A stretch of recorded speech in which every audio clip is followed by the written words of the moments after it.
दीदी कहाँ चल रहे हैं? यार उस बच्ची को हॉस्पिटल देखने जा रहे हैं ना। अच्छा ठीक है। सारा सामान रख दिया ना? हाँ सारा सामान रख दिया और गाड़ी में कुछ रखने की जगह भी नहीं है। और दवाइयाँ रख ली हैं? हाँ दीदी स्कूटी को रोक दिया।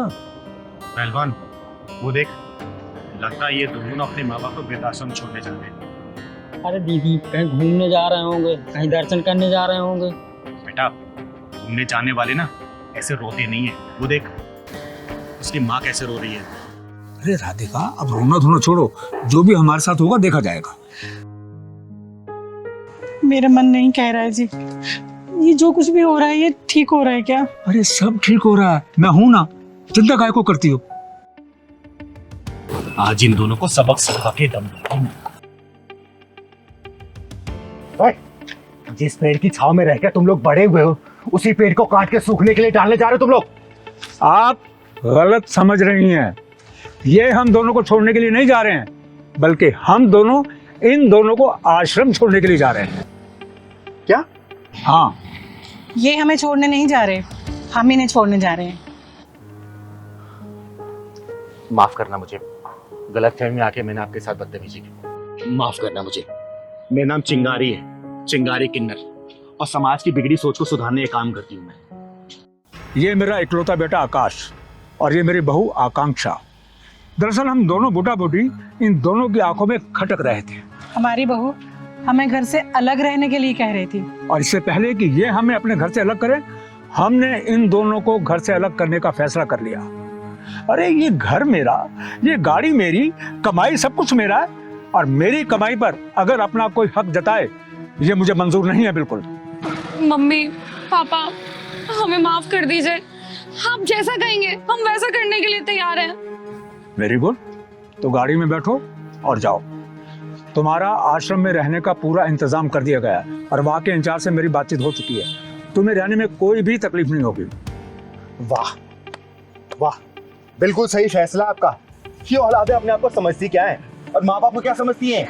बेसहारा या फिर लाचार? अरे नकलमंदों, कौन समझाए कि माँ बाप कभी लाचार और बेसहारा नहीं होते। अरे इन औलादों को माँ बाप के सहारे की जरूरत पड़ती है, लेकिन माँ बाप अपने दम पे खड़े होते हैं।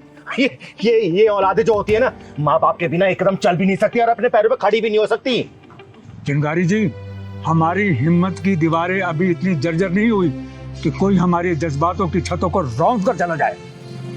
जिनके चलने के लिए हमने रास्तों से कांटे हटाए, वही हमारी राहों में गड्ढा खोदने चले थे। माँ जी बिल्कुल सही डिसीजन आपका। इससे बहुतों को सीख मिलेगी कि आजकल बच्चे माँ बाप को आश्रम नहीं भेज रहे, बल्कि माँ बाप अपने बच्चों को आश्रम भेज रहे हैं। दीदी इन्होंने तो उल्टी गंगा बहा के दिखा दिया। सही कह रहा है पहलवान, आज तक तो सबने सीधी गंगा बहती हुई देखी होगी और इन दोनों ने तो उल्टी गंगा ही बहा दी। मजा आ गया भाई। पापा हमें माफ कर दो, हम वहाँ पर नहीं रह सकते हैं। अब वहाँ का एटमॉस्फेयर हमें सूट नहीं करेगा। अच्छा, तो जो बेटे अपने माँ बाप को आश्रम में भेज देते हैं, उन बेटों को ये समझ नहीं आता क्या कि वहाँ का एटमॉस्फेयर भी उनके माँ बाप को सूट नहीं करेगा? है बेटा, जो डिसीजन मैंने ले लिया है ना, अब मैं उससे पीछे हटने वाला नहीं हूँ। गाड़ी में सामान पैक रखा है तुम्हारा, बैठो और फुर हो जाओ। जाओ। और राधिका, आज हम एक बहुत सुंदर सी मूवी देखने के लिए चले हैं और उसके बाद साथ में बैठकर किसी रेस्टोरेंट में अच्छा खाना भी खाएंगे। अभी तक हम अपने बच्चों के लिए जीते रहे हैं और अब हम अपने लिए जिएंगे, पैसा अपने ऊपर खर्च करेंगे। राधिका, हाँ। चिंगारी जी, आपका बहुत बहुत शुक्रिया कि आप हमारी तरफ से बोली। बहुत बहुत शुक्रिया चिंगारी। इसमें धन्यवाद कोई बात नहीं है। आप लोगों ने जो पहल की है ना, देखना समाज बहुत हद तक सुधरेगा। और हाँ, आज तक तो माँ बाप को वृद्धाश्रम जाते हुए देखा होगा ना, इस बार जरा तुम लोग एक्सपीरियंस करके आओ, समझे? चल पहलवान।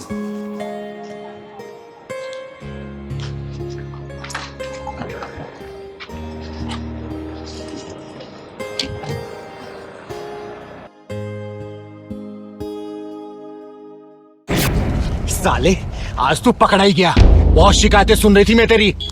तू अपनी बीबी को मायके तो नहीं भेजता है? बोलना, तेरे सास ससुर तेरे माँ बाप जैसे नहीं है क्या? बोल। दीदी मैं तुम्हें शिकायत का कोई भी मौका नहीं दूंगा, मैं अब उसे छोड़ आऊंगा। आज शाम को तू अपनी बीबी को उसके मायके छोड़ के आएगा। और याद रखना, तेरे सास ससुर तेरे माँ बाप जैसे ही हैं बेटा, और आगे से मैंने कोई शिकायत सुन ली ना, बहुत मारूंगी तुझे, समझा?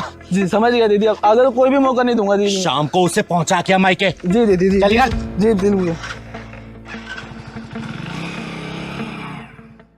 अरे कहाँ मर गई आरती? ओ आरती! हाँ हाँ बाजी, आप मंदिर से आ गए? वो बस थोड़ी सी आंख लग गई थी। तेरी ना आंख ही फोड़ दूंगी किसी दिन, ना ये आंख रहेगी ना लगेगी। कहाँ है तेरा गुलाम? वो ऑफिस गए हैं। ऑफिस गए? कान भर के गया होगा ना मेरे खिलाफ। और ये अखबार, इसे कोई नौकरानी आएगी उठाने के लिए? नहीं, मैं उठा देती हूँ। मैं आपके लिए चाय बना के लाती हूँ। चाय गई भाड़ में। ये बता, मेरे कपड़े धोए कि नहीं धोए? हाँ धो दिए और इस्त्री करके भी रख दिए। इस्त्री करके रख दिए। मंदिर से पैदल चल के आ रही हूँ, पैरों में दर्द हो रहा है, चल पैर दबा, अच्छे से दबाइयो।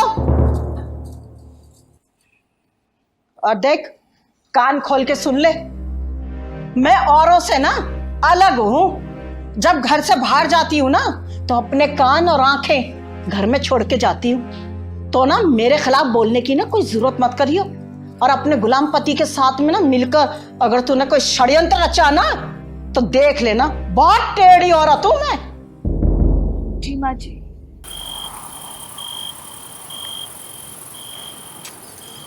सुनिए, मेरा मायके जाने का बहुत मन कर रहा है। 3-4 दिन के लिए चली जाऊं? मायके?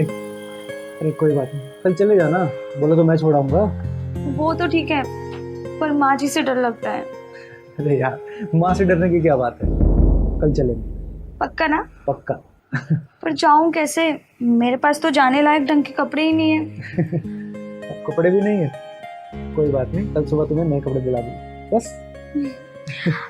पर पक्का प्लीज आप माँ जी से बात कर लोगे ना? उनको बोल देना सिर्फ 3-4 दिन के लिए जाना चाहती हूँ। अरे माँ से डरने की कोई जरूरत नहीं है, हमारी माँ है, वो थोड़ी गुस्से वाली तो है। समझी? कल चल देंगे घर, ठीक है?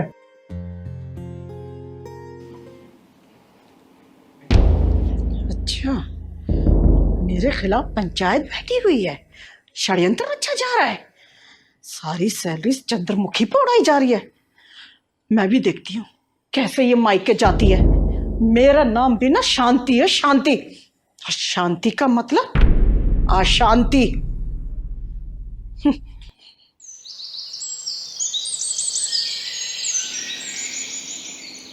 माँ जी चाय। तुझ में लाज शर्म है कि नहीं है? क्या हुआ मम्मी जी? ये पल्लू तेरे सर पर टिकता क्यों नहीं है? और एक बात बता, मैंने तुझसे क्या कहा था कि मेरे कान और आंखें ना तेरे ऊपर हैं। रात को तुम दोनों क्या पंचायत कर रहे थे? माँ, कभी तो शांति से रह लिया करो और हमें भी शांति से जीने दो।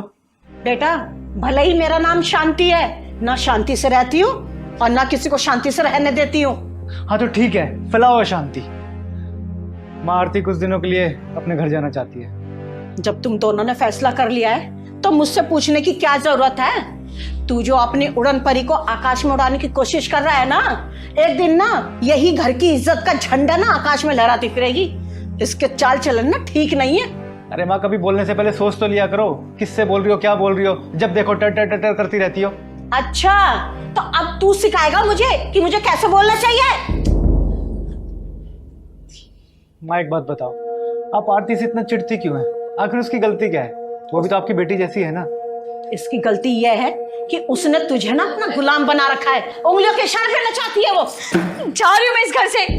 अरे जिस घर में नौकरानी के बराबर भी इज्जत ना हो, उस घर में कौन बहू रहना चाहेगी? हाँ, जा यहाँ से। इस घर में तेरी कोई जरूरत नहीं है। माँ, पागल हो गई है क्या? हाँ हाँ, पागल हो गई हूँ। इस घर से तो 11,000 का चंदा लेके जाएंगे। लगता है गलत समय पे आ गए हम लोग। नहीं नहीं चिंगारी जी, सही समय पे आई हो। बहू घर छोड़ के जा रही है, बधाई के गीत गा के जाना। क्या बात है बेटा, मामला कुछ गड़बड़ सा लग रहा है। जी, इस घर में बहू नहीं बल्कि नौकरानी की जरूरत है। दीदी, सास बहू की खिचड़ी कभी क्यों नहीं पकती? पहलवान बेटा, बिरबल की खिचड़ी तो पक सकती है, लेकिन ये सास बहू खिचड़ी पकना बहुत मुश्किल है। अरे बैठिए ना दीदी, बताइए कैसा ना हुआ। अरे मेरी छोड़ बेटा, ये बताइए घर में गर्मा गर्म सन्नाटा क्यों छाया हुआ है?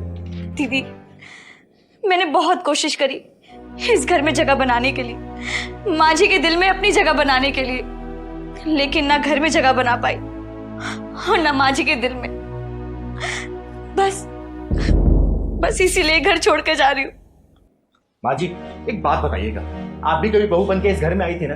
क्या आपकी सास ने आपके साथ ऐसे व्यवहार किया क्या जैसे आप अपनी बहू के साथ करती हैं? देखिए झूठ मत बोलिएगा, सच बोलिएगा। आज के समय में ऐसा हो गया है कि सास का नाम सुनते ही बहू के दिल दिमाग में सिर्फ एक ही चेहरा नजर आता है, डरावनी सास। थर थर कांपती है बहुए।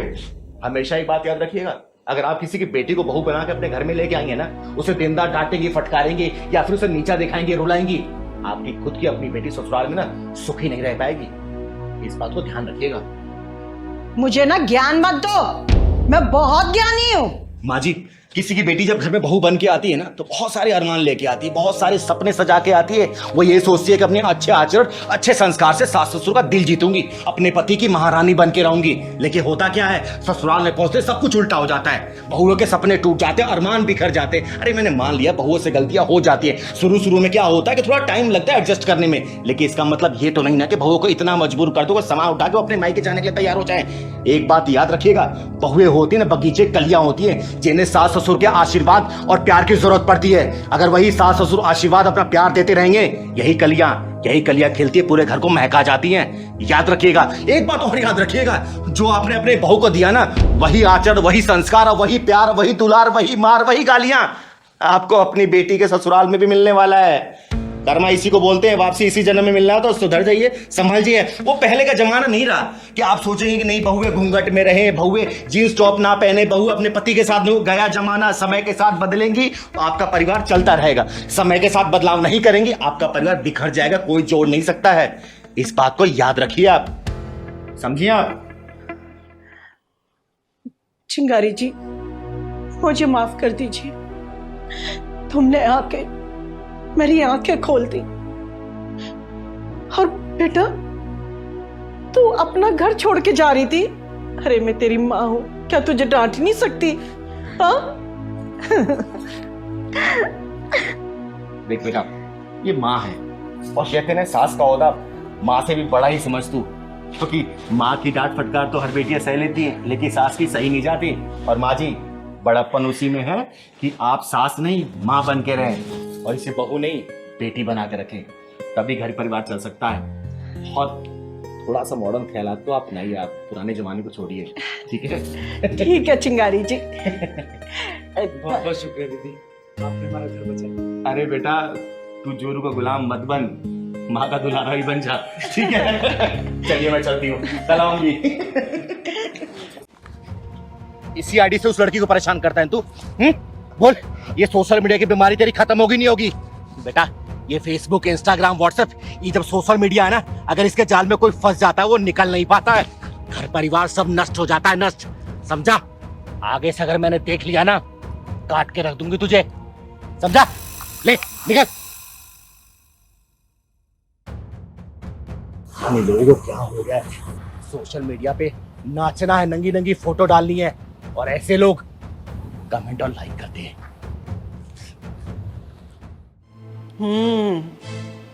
ये गुल खिला रही है कुलक्षणी, हाँ? लाज शर्म तो सब बेच आई है। क्या मतलब माँ जी? माँ जी की बच्ची, हॉलीवुड में एंट्री मारने का इरादा है तेरा? दिन भर में कितनी डीपी बदलती है, वो भी नए नए पोज में। किसको क्या दिखाना चाहती है? माँ जी, डीपी बदलने में क्या प्रॉब्लम है? अब आजकल तो हर कोई बदलता है। डीपी बदलने के पीछे जो तेरी गंदी सोच है ना, उसे मैं सब जानती हूँ। सुधर जा समय रहते, नहीं तो मुझे सुधारना भी आता है। माँ जी, आप इतना नाराज क्यों हो रही हैं? जरा सी बात का इतना बतंगड़ क्यों बना रही हैं? जरा सी बात है, हाँ? सारी रात तेरा फेसबुक ऑन रहता है, व्हाट्सएप पे फोटो डालती रहती है। एक बात बता, तू पूरी रात चैट किससे करती है? माँ जी, वो तो बस मैं रात में लोगों के स्टेटस देखती हूँ। अच्छा, दूसरों का स्टेटस देखते देखते ना कहीं अपना स्टेटस डाउन मत कर लियो, समझी? अरे क्या हुआ माँ, सुबह सुबह इतना नाराज क्यों हो रही हो? कमीने, तेरे जैसे आदमियों की औरतें ही ना रात को चैटिंग करके सेटिंग कर लेती हैं और दूसरे दिन ना मिलना मिलाना शुरू हो जाता है। अरे माँ क्या हुआ, क्यों इतना शोर मचा रही हो आप? क्या बात हो गई? तरुण, पूछ इससे। दिन भर में डीपी पे 10-10 फोटो चेंज करती है और फेसबुक पे ये उल्टी सीधी फोटो क्यों डालती है? क्या चल रहा है इसके मन में? तूने इसका फोन कभी चेक किया है? आस्था, माँ जो बोल रही है क्या वो सच है? तरुण, अगर मैं फेसबुक पे फोटोज अपलोड करती हूँ तो उससे क्या फर्क पड़ता है? फर्क पड़ता है आस्था। तुम रात भर फेसबुक पे लगी रहती हो, हैं? चैट करती रहती हो, इंस्टाग्राम पे लगी रहती हो। भाई आज तक मैंने कभी चेक किया है? किया मैंने चेक? मैं बताती हूँ बेटा तुझे। फेसबुक पे ना ये कुंवारी बन के चैट करती होगी, तभी तो फेसबुक पे उल्टे सीधे फोटो डालती है। आस्था, आखिर तुम चाहती क्या हो? तुम्हारे दिल में क्या चल रहा है आखिर? हैं? तुम्हें नए नए दोस्त बनाने हैं? अगर बनाने हैं ना तो ये रिश्ता आज और यही खत्म कर दे और जाके नए नए दोस्त बना और जिंदगी के मजे ले मजे से।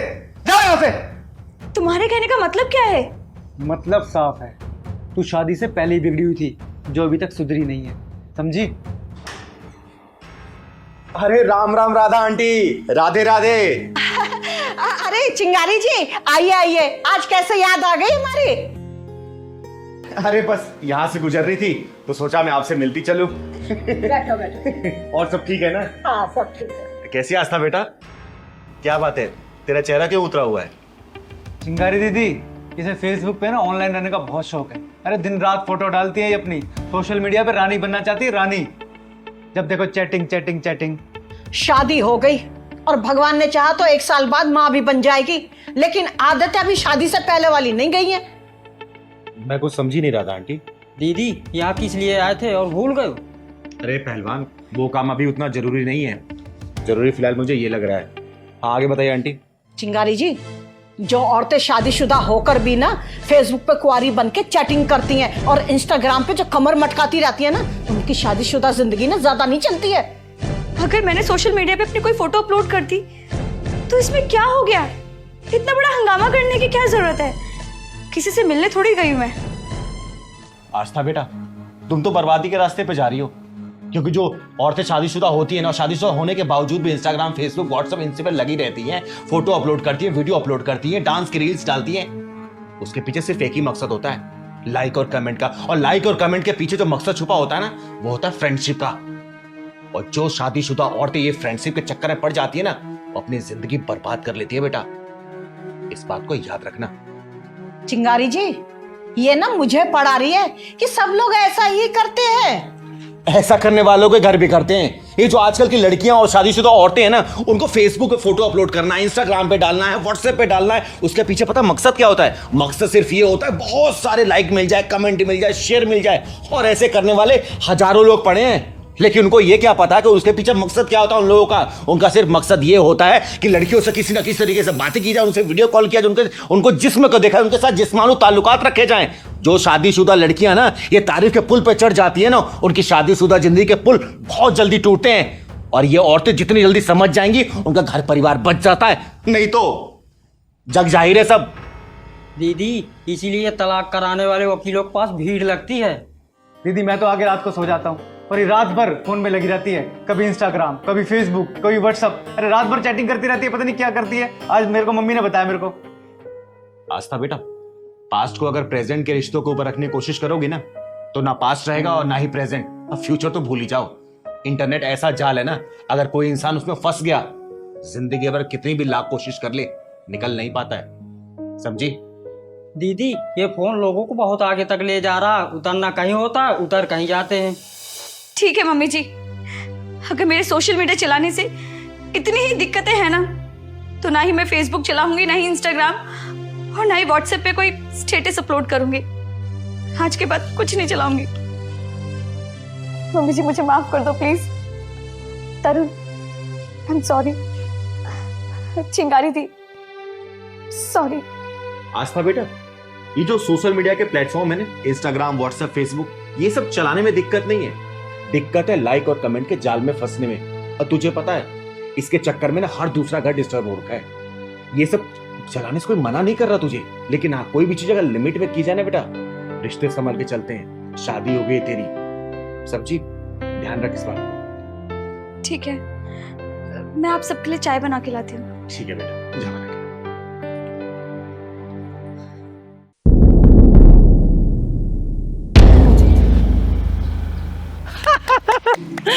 सबको मार डालूंगी, किसी को जिंदा नहीं छोड़ूंगी, सबको मार डालूंगी मैं, कोई जिंदा नहीं बचेगा। हाँ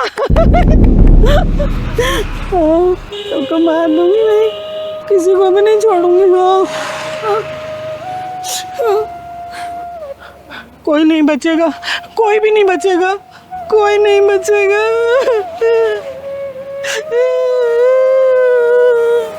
दीदी आप चलो यहाँ से, ये औरत मुझे पागल लग रही है, कहीं हमारे पत्थर न मार दे। नहीं साक्षी बेटा, ये औरत पागल कम घायल ज्यादा लग रही है। इसके गम के समंदर की गहराई में उतर के देखने की कोशिश करते हैं कि कितना गम भरा है इसके अंदर। चल तो। दीदी आप ना हर किसी की गहराई नापने लग जाती हो। अभी तो हमें डंडा पड़ा है, अब लग रहा है पत्थर खाने का भी इरादा है। हाँ ना बेटा, देख कितनी दुखी लग रही है। हाँ आपको ना राह चलते बसोड़ी में टंग अड़ाने की आदत सी पड़ गई है। खैर आप किसी की बात मानती कहाँ हो जो मेरी मानोगी। अब चलो।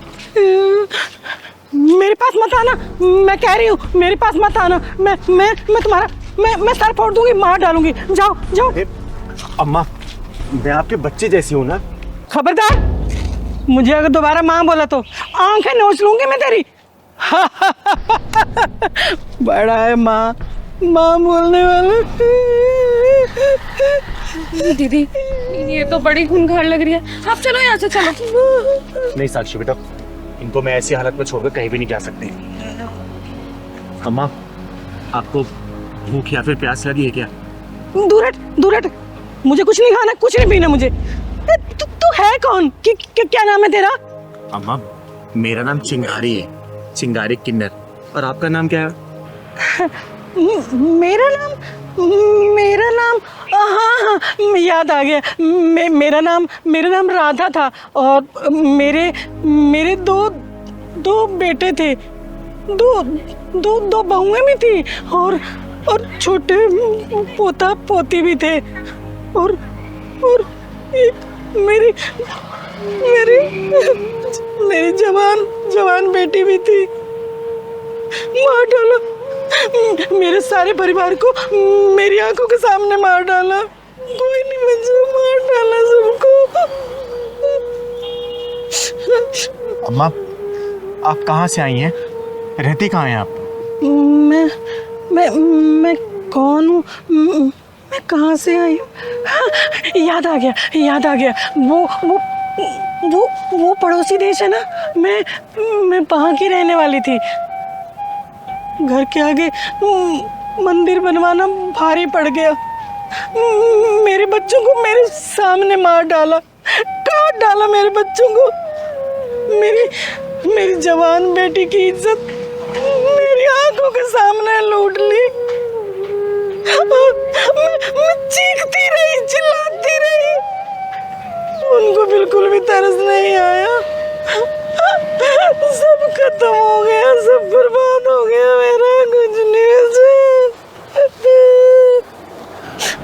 साक्षी बेटा, इनके जैसे ना जाने कितने लोग सीने में दर्द छुपाए हुए तर भटक रहे होंगे पागलों की तरह। अरे कहाँ गया ईश्वर, कहाँ गया अल्लाह? पड़ोसी देश में मेरे जैसे न जाने कितने लोग मार दिए गए, काट दिए गए। अम्मा यहाँ आप कहाँ रह रही हैं? अरे मैं तुम्हें कब से ढूंढ रहा हूँ, तुम यहाँ खड़ी हो। अरे क्या कर रही हो यहाँ तुम? चल चल चल मेरे साथ। अरे मैं कब से ढूंढ रहा हूँ तुझे। आप कौन है साहब? जी मैं मेंटल हॉस्पिटल का कर्मचारी हूँ। ये भागकर यहाँ आ गई है, मैं इसे लेने के लिए आया हूँ। बहुत दुखियारी है बेचारी। नहीं मैं कहीं नहीं जाऊंगी, मैं वहाँ नहीं रहूंगी। अरे चल ना। मैं अपने बच्चों के साथ रहना चाहती हूँ, मैं नहीं जाऊंगी। साहब अब ये कहीं नहीं जाएंगी, ये मेरे साथ रहेंगी। अब आपके साथ? हाँ जी। लेकिन आप इन्हें ऐसे साथ नहीं ले जा सकते, इनका नाम हमारे मेंटल हॉस्पिटल में रजिस्टर्ड है। अगर आप इन्हें ले जाना चाहते हैं तो हॉस्पिटल चल के आपको कुछ पेपर्स कार्रवाई पूरी करनी पड़ेगी, तब आप ले जा सकते हैं। ठीक है, मैं हॉस्पिटल चल के कागजी कार्रवाई पूरी कर देती हूँ। और अम्मा आज से आप मेरे साथ रहेंगी। हाँ, मैं पागल खाने में नहीं रहूंगी, मैं अपने बच्चों के साथ रहूंगी। आइए चलिए, मैं कागजी कार्रवाई पूरी कर देती हूँ। आप बेटा। और इंस्पेक्टर, डंडा नीचे रख। तू जानता नहीं है, मेरा नाम चिंगारी है, चिंगारे किन्नर। और अगर चिंगारी भड़क गई ना, तेरा पूरा खानदान जल के राख हो जाएगा, समझा? ओए, तेरी जैसी चिंगारी को जुत्ती से बुझाती हूँ मैं। सीमा पटेल नाम है मेरा। ए चिंगारी, जब जेल में तेरा तेल निकाला जाएगा ना, जब तुझे पता चलेगा। शायद तुझे सिद्धांत कश्यप के सिद्धांतों के बारे में नहीं पता। एक बार थाने चल, जब तुझे पता चलेगा कि सिद्धांत कश्यप क्या है, समझ गई? ओए सिद्धांतवादी, तूने क्या सोचा? ये हथकड़ी तूने लगाई है? अगर तू ऐसा सोच रहा है ना, तो ये तेरी सबसे बड़ी भूल है, क्योंकि चिंगारी की मर्जी के बिना ना चिंगारी को कोई छू भी नहीं सकता। बड़ा घमंड है तुझे अपने ऊपर। सीमा पटेल नाम है मेरा। तेरी जैसियों की नाक में नकेल डालना अच्छी तरह से जानती हूँ मैं। किस जुर्म में मुझे गिरफ्तार किया जा रहा है? अब आए ना असली मुद्दे पर। और सुन, मैंने तेरे सारे गुनाहों की लिस्ट बनाकर ना अपने थाने में चिपका रखी है। एक बार थाने चल, मैं तुझे एक एक कर कर तेरे सारे गुनाह गिनवाऊंगा। अगर मैंने चुपचाप ये हथकड़ी लगवा ली ना, इसका मतलब ये नहीं कि मैं चुपचाप थाने चली जाऊंगी। पहले ये बता, किस जुर्म में गिरफ्तार किया है मुझे? पूरी 25 एफआईआर दर्ज है तेरे खिलाफ। जिन जिन को तूने मारा है ना, और जिनके तूने हाथ पैर तोड़े, उन सब ने तेरे खिलाफ रिपोर्ट कराई है थाने में, समझ गई ना? अब तेरी सारी दादागिरी निकलने वाली है। सीधी तरह चल रही है या फिर पुलिस हथकंडा अपनाऊं मैं? अगर पुलिस हथकंडे पे आ गई ना, तो तू अपने पैरों पे खड़ी नहीं हो पाएगी। तू क्या सोच रहा है इंस्पेक्टर? तू चिंगारी को थाने ले जा पाएगा? चिंगारी को चाहने वाले हजारों लाखों में हैं। रास्ता जाम हो जाएगा, फोर्स बुलानी पड़ेगी रास्ता खुलवाने के लिए। सिद्धांत सर, यो चिंगारी तो नेताओं की भाषा में बात कर रही है हमसे। इसकी सारी नेतागिरी निकाल दूंगा। एक बार थाने तो चलने दे इसे, वहीं तेल निकालूंगा तेरा। चल। ओ इंस्पेक्टर, मेरी बात सुन ले, उसके बाद तू जहां बोलेगा ना, वहां ये चिंगारी जाएगी। और मैंने उन हरामियों के हाथ पांव क्यों तोड़े हैं ना, अगर तेरी बहन, बेटी या फिर बीबी को कोई हरामजादा छेड़े या फिर उसके साथ मनमानी करे, तो तू क्या करेगा? बोल, क्या करेगा? उसके हाथ पांव तोड़ेगा या फिर पूजा की थाली लेके आरती उतारेगा उसकी, कि भाई तूने बहुत अच्छा काम किया है इसलिए मैं तेरी आरती उतार रहा हूं? बोल, मारेगा या फिर आरती उतारेगा? कानून किस लिए बना है? कानून से सजा दिलवाऊंगा उसको। वाह वाह इंस्पेक्टर, कानून और कानून के रखवाले। जहां पे वारदात होती है ना, वहां ना तो कानून होता है और ना ही कोई कानून का डर और ना ही कोई कानून का रखवाला। वहां पे होती है डरी हुई, सहमी हुई, घबराई हुई लड़की और हवस से भरे सुअर आराम के पिल्ले। उन लोगों को सजा दिलाने के बजाय मैं उन लोगों को यह बोलती कि भैया रुक जाओ, मैं पुलिस स्टेशन जाके पुलिस बुला के लाती हूँ, तब तक मेरा इंतजार करो। नहीं, चिंगारी नाम है मेरा, चिंगारे किन्नर। वही चीर फाड़ के फैसला कर देती हूँ, इंतजार नहीं करती मैं किसी का, समझे? शायद तुझे कानून की ताकत का अंदाजा नहीं है चिंगारी।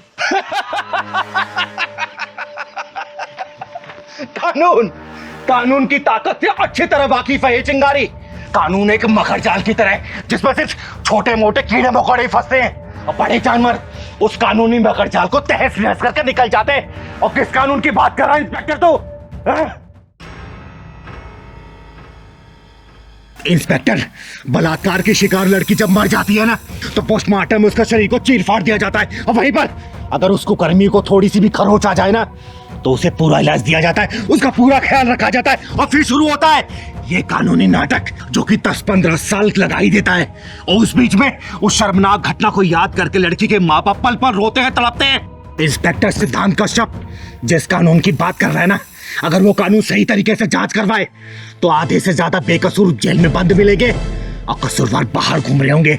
इसलिए चिंगारी ने अपनी अदालत बना रखी है, अपना कानून बना रखा है। और चिंगारी की अदालत में तारीख नहीं, सजा मिलती है, वो भी सजा ऑन द स्पॉट। चिंगारी मरने से नहीं डरती और नहीं मारने से डरती है। चिंगारी सिर्फ डरती है तो हारने से डरती है, समझा? सीमा, मुझे लगता है कि हम किसी गलत घर में आ गए। ये चिंगारी का घर नहीं है, चलो यहां से। सही कह रहे हैं सर आप। मैंने भी किसी से सुना था कि चिंगारी इंदौर चली गई है अपनी गुरु माँ के पास। तुमने एकदम सही सुना, चिंगारी इंदौर में ही है। चलो।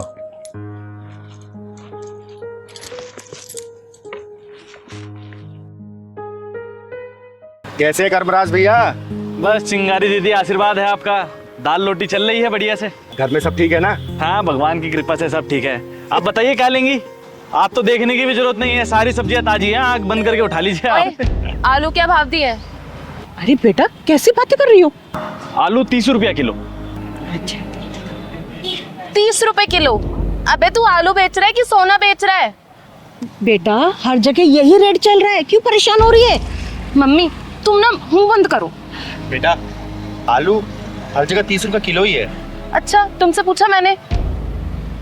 तू बता, ये गोभी क्या भाव दी है? गोभी 50 रुपया किलो। 50 रुपए किलो? आलू 30 रुपए किलो, गोभी 50 रुपए किलो। अरे क्या चल रहा है ये? चल अब ये बता दे कि टमाटर क्या भाव दिया है? मैडम जिस हिसाब से आपकी हरकतें हैं ना, अब टमाटर का भाव ना पूछो तो ही अच्छा है, चक्कर आ जाएगा सुन के आपको। ओए तूने क्या समझ रखा है मुझे?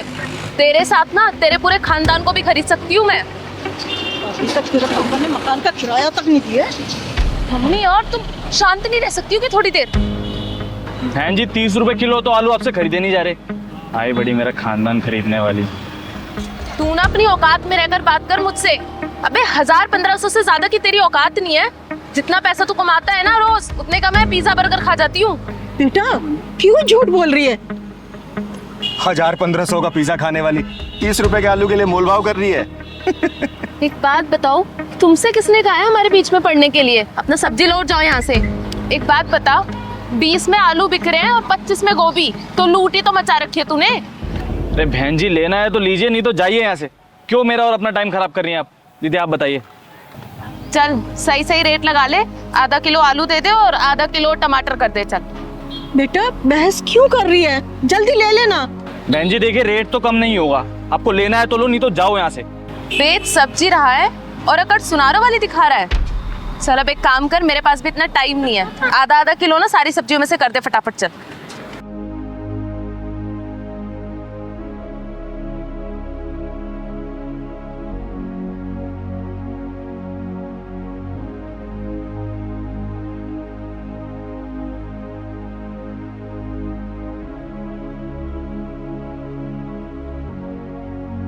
लो मैडम जी 50 रुपए हो गए आपके। 50 रुपए? अरे भाई किस हिसाब से 50 रुपए हो गए? देख 30 रुपए की सब्जी है ये, 30 रुपए दूंगी, उससे ज्यादा 1 रुपया भी नहीं दूंगी। और सब जानती हूँ मैं, 10 रुपए की सब्जी लाके 50 रुपए में बेचते हो तुम। इसलिए ना मैं तेरे साथ नहीं आती हूँ। मैडम जी आप पागल है क्या थोड़ी सी? अरे कर्मराज भैया इन जोशों की औकात क्या है, पूछना नहीं पड़ता, खुद ही बता देते हैं ऐसे लोग। और तेरी औकात क्या है? गली गली में ताली बजाना और 10-10 रुपए मांगना। ओए घमंडी औरत, तू कर्मराज भैया से माफी मांग, वरना तेरा थोपड़ा बिगाड़ दूंगी मैं। रहने दो दीदी, मत मारो इनको। ये लोग अपनी झूठी शान के चक्कर में अपना आत्मा और ज़मीर तो बेच ही चुके हैं। इनको मार के कोई फायदा नहीं है दीदी, कोई फायदा नहीं है। जिन लोगों की आत्मा और ज़मीर मर चुके हैं उनको मार के क्या फायदा, आप खुद बताइए ना।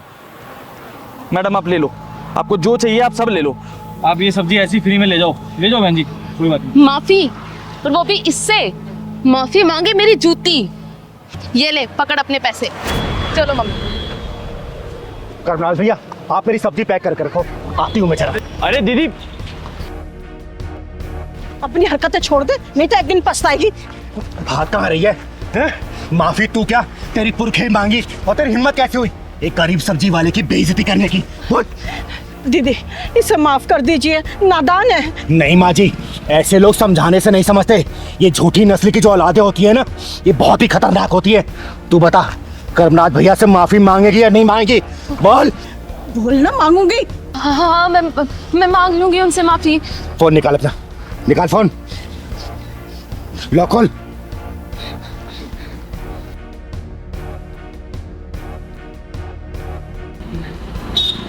हेलो कर्मराज भैया। जी चिंगारी दीदी बोलिए।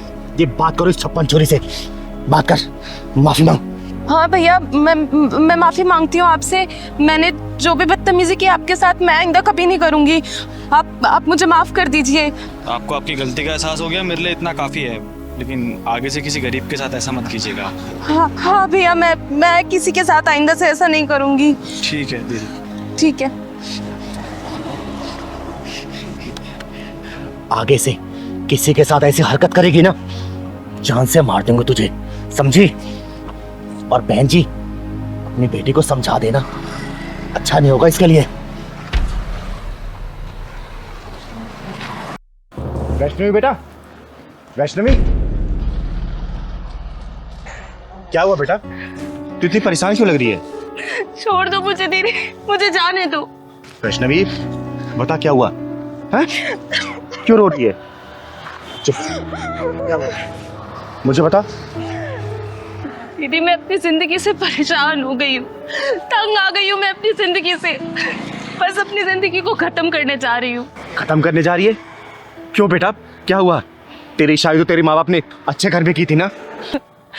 अच्छे घर में की थी दीदी, लेकिन मुझे अच्छे लोग नहीं मिले, ना अच्छी सास मिली, ना अच्छा पति मिला।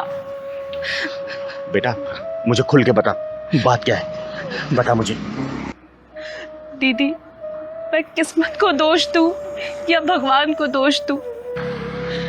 आज मेरी शादी को 5 साल हो गए हैं, लेकिन भगवान ने आज तक मेरी गोद सू नहीं रखी है।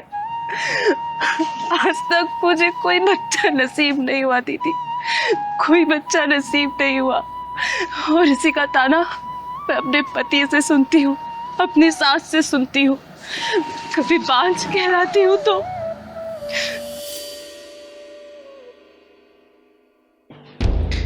है कलमुही, अरे सारे मेहमान बाहर बैठे हुए हैं और तेरे से अभी तक चाय नहीं बनी। अरे एक बच्चा तो नहीं दे सकती है, कम से कम मेहमानों के लिए ढंग से चाय तो बना ले, हैं? हमारे घर की इज्जत बनी रहेगी। जी माँ जी, लाती हूँ अभी। जी माँ जी, चुपचाप से लेकर आ जा भाव।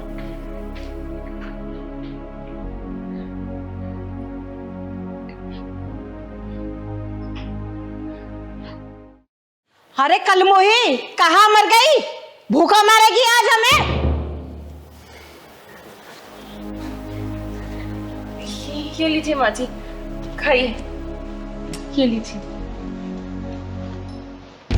ए, तेरा दिमाग खराब हो गया क्या? मेरे बराबर में बैठेगी? नीचे बैठ, नीचे बैठ। माँ जी। क्या माँ जी, सुनाई नहीं दे रहा क्या बोल रही है वो? एक बच्चे का सुख तुमसे दिया नहीं जा रहा, हमारी बराबरी करोगे तुम? नीचे बैठ, नीचे बैठती हो, बैठ।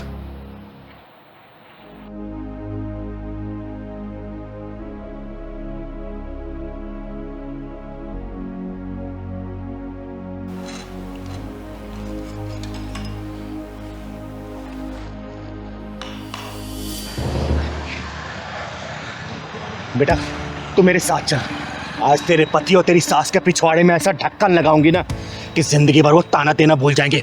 और तू चिंता मत कर बेटा, भगवान ये तेरी गोद ना जरूर हरी भरी करेगा, जरूर। तू चल मेरे साथ, चल। तो अच्छा हुआ चली गई अपना काला मुंह लेकर, जब से इस घर में आई है ना सारा सुकून ही चला गया है। तू चिंता मत कर, तेरे लिए ना इससे भी सुंदर बहू लेकर आऊंगी मैं। कम से कम मुझे दादी बनाएगी और तुझे बाप बनाएगी, बांझ कहीं की, और मर जा कहीं जाके तो अच्छा है। सही कह रही हो माँ, बोझ बनी हुई थी इस घर पे वो। अरे एक बच्चे का सुख तो दे नहीं पा रही थी मुझे, अब तो मर जाए अच्छा है वो।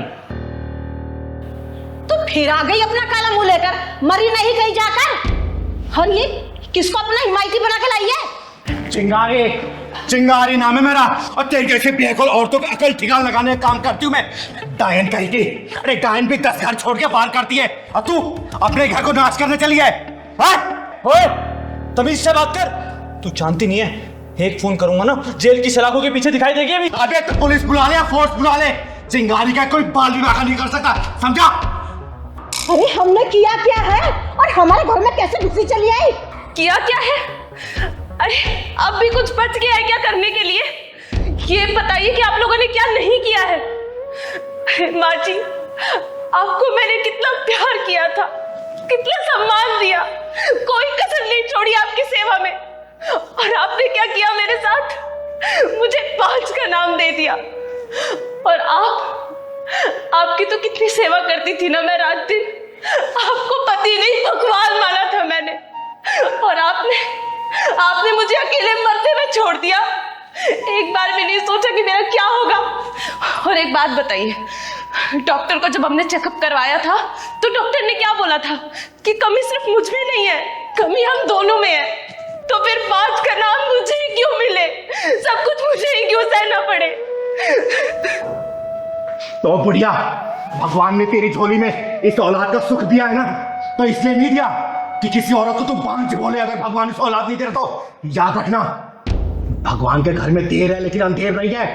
कल को ये औलाद का सुख भी छीन सकता है, समझे? और सुन, ये चिंगारी तुझे श्राप देके जाती है, श्राप। बहुत जल्दी तू इस औलाद से वंचित हो जाएगी, वंचित। चिंगारी जी, नहीं, ऐसा अनर्थ मत कीजिए। मेरे बच्चे को इतना बड़ा श्राप मत दीजिए। मैंने इसके साथ जो कुछ किया ना, मैं उस सब चीजों के लिए सब माफी मांगने के लिए तैयार हूँ, पर आप ऐसा श्राप मत दीजिए, मत दीजिए। हाँ चिंगारी जी, मुझे भी माफ कर दीजिए। गलती हम दोनों की है। बच्चे के मुंह में आके इसके प्यार को कभी समझ ही नहीं पाए। और ये बात मैं बहुत अच्छे से जानता था कि कमी हम दोनों में है, लेकिन अपनी मर्दानगी दिखाने के चक्कर में सारा ब्लेम मैंने इस पर डाला। लेकिन मैं आपसे वादा करता हूँ, आज के बाद कभी इसके साथ कुछ गलत नहीं होने दूंगा। मैं हमेशा इसको प्यार करूंगा, हमेशा इसकी कदर करूंगा, चाहे मैं औलाद का सुख प्राप्त हो या ना हो। मैं माफ कर दीजिए। अरे नहीं माँ जी, आप लोग ऐसे हाथ जोड़ के मुझसे माफी मत मांगिए, मुझे बिल्कुल अच्छा नहीं लगेगा। और आप लोगों को अपनी गलती का एहसास हो गया, मेरे लिए तो बस वही बहुत बड़ी बात है। मेरा टूटा हुआ घर मुझे वापस मिल गया। सुन लिया, ये होती है नारी, और ऐसी ही होती है हमारी भारतीय नारी, समझे? और वैष्णवी बेटा, मैं तुझे आशीर्वाद देके जा रही हूं। देखना 9 महीने बाद ना तेरे घर में किलकारी गूंजेगी, किलकारी, और बधाई लेने ये चिंगारी आएगी। और माँ जी, बहू का कैसे ध्यान रखना है ना, शायद मुझे लगता नहीं कि अब दोबारा बताने की जरूरत है। और तू बहुत बहुत शुक्रिया चिंगारी दीदी, आपने मेरा टूटा हुआ घर बचा लिया। हमेशा खुश रहे बेटा, खुश रहे। चल बेटा।